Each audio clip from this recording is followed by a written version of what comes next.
Well, a humanitarian crisis is developing in Libya. The continuing siege of the town of Bani Walid, a former Gaddafi stronghold, has left residents without vital supplies. Dr. Abdul Hamid Al-Shandoli, a member of Bani Walid's social council, is inside the besieged city. He gave us his account of what exactly is happening there.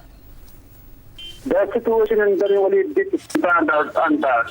So it's no food, no drugs, no electricity, no cooking gas. Still the armed group surrounding the city. They closed the main entrance of Bani Walid, and the National Congress still as it is. They have done nothing, although we have asked them to break the sanction and let the food, and we have talked to the UN secretary in Libya.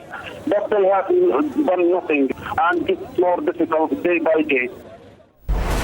Right, let's discuss this further now with our journalist James Corbett. Good to see you today. The siege of Bani Walid basically started because the government wants to arrest the suspected murderers of the man credited with capturing Gaddafi. And the town failed to hand them over, though. But do you think the siege perhaps is too heavy-handed of a response? Well, it is a very heavy-handed response in a lot of ways, and it just goes to show the deeply divided lines in the country right now, tribally, ethnically, in terms of geography. It's a deeply divided country, and there are a number of different problems that are playing itself out politically in Libya right now. And this just goes to show once again that not only is Libya ungoverned to a large extent at the moment, but is perhaps, given its current political state, ungovernable. Well, you say ungoverned and ungovernable. Let's talk about the issue that the residents of Bani Walid, they're appealing now for UN help. But as we've heard a little earlier, nothing practical is being done. Why do you think that is? Well, it's difficult to know how to actually provide assistance in this case. Again, it's a question of what type of international body has the authority to come in this situation, in what way do they have the mandate or the ability to act, and in what way can they actually be protected themselves, given the repeated and numerous strikes against Western targets in Libya over the past year.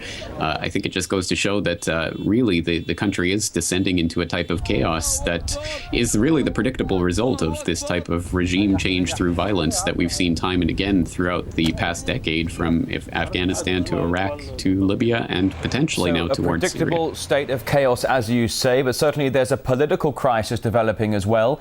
Libya's new prime minister has been dismissed for failing to form a government.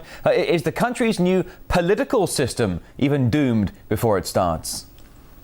Well, I think so. And I think certainly in this particular instance, we have the prime minister, as you say, being voted out in a vote of no confidence because he was unable to form a cabinet. And basically, this is due to both the pressures from the people themselves. There was a popular protest movement basically saying that each individual city was complaining they were underrepresented in this proposed cabinet.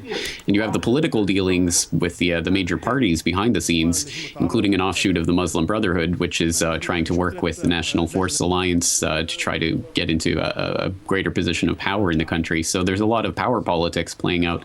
And this, again, goes to show how deeply divided the country is at this point. And there's no easy solution on the horizon for the people of Libya. Now, James, forgive me, I'm running low on time here, but moments ago you drew up the comparisons of Iraq, Afghanistan, now Libya. What kind of lessons can be learned in regard to the long-running crisis inside Syria? Well, at the very least, it shows us that we should be extremely doubtful of the people, the people who have their fingers on the trigger in this case, who would like us to believe that the outside forces will be greeted as liberators and given flowers and all of that type of rhetoric we've heard time and time again over the past decade, and which has signally failed to come true in each and every case. And I think we can imagine that this is exactly the type of situation that would be playing out in Syria if the Assad government was to be overthrown. I think we'd have the exact same types of problems. So I think there has to be at the very least, a great deal of skepticism about the way that the projected overthrow of the Assad government would play out if that were to take place. James Corbett, editor of the Corbett Report, live on RT. Thank you.